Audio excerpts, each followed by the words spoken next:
Soyez en paix. Dieu m'a donné la sagesse de parler maintenant. Soyez en paix, respirez.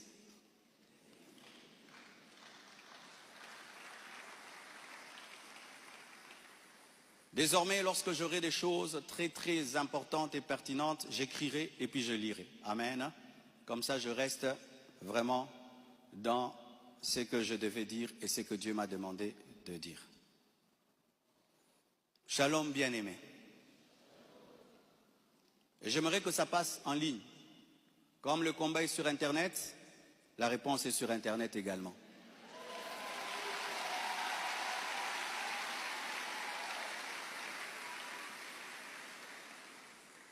Je n'avais pas l'intention de m'exprimer publiquement à ce sujet, mais voyant le plan manifeste de l'ennemi, de s'aimer la division et de tenter de déstabiliser la communauté CREFEM, j'ai été conduit à sortir de mon silence.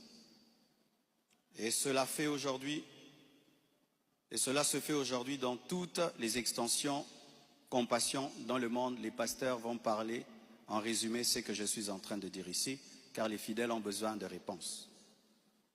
S'il ne s'agissait que de moi, j'aurais gardé le silence, car de telles choses me sont souvent arrivées. Mais puisque l'honneur de l'Église et la paix de plusieurs sont en jeu, je dois parler, car il y a un temps pour se taire, un temps pour parler. Suite au décès de mon épouse Blanche, j'avais pris l'initiative de faire construire une maison pour ma belle-mère en mémoire de sa fille. Et c'était ça le plan, d'ailleurs, je ne sais pas s'il y a les photos, c'était ça le plan de cette maison R+1. Par amour pour elle, par amour pour sa fille, en mémoire d'elle. Sur la parcelle, ma parcelle qui est à Bibois, 10 mètres sur 30 que j'allais lui donner. 10 mètres, 15 mètres sur 30, ou 10 mètres sur 30, j'ai oublié. Alors, lorsque j'ai décidé de le faire, le projet était déjà en cours avec son fils et un architecte, d'ailleurs celui qui est en train de nous construire ici. J'ai décidé d'en informer également la branche paternelle de la famille, pour des raisons de transparence. C'est alors que l'on m'a demandé de donner la même chose en espèces pour la famille paternelle, ça veut dire l'argent que je vais dépenser pour construire cette maison pour la maman, que je donne aussi la même somme du côté du papa. J'ai expliqué que je ne pouvais donner que 250 000 $ pour l'ensemble des deux familles, considérant que je n'ai qu'une seule belle famille et qu'il leur revenait de se répartir cela entre eux.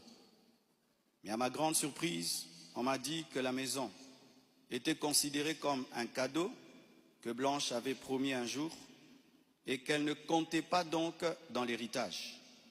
Ils exigeaient donc une somme supplémentaire pour atteindre un total de 800 000 $.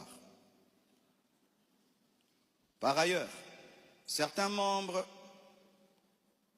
de leur famille ont contesté ma désignation légale comme liquidateur de mes propres biens, réclamant que ce rôle soit attribué à ma belle-mère. Ce que j'ai catégoriquement refusé, car cela ne respecte ni le droit ni l'équilibre. Comment je peux être vivant et c'est quelqu'un d'autre qui va liquider mes biens? Ils m'ont également reproché d'avoir exprimé pendant le deuil ma volonté de ne plus me remarier, une déclaration faite sous le choc et la douleur, car lorsqu'on pleure, on dit des choses, en prétendant que j'avais menti parce que j'ai finalement choisi de reconstruire ma vie.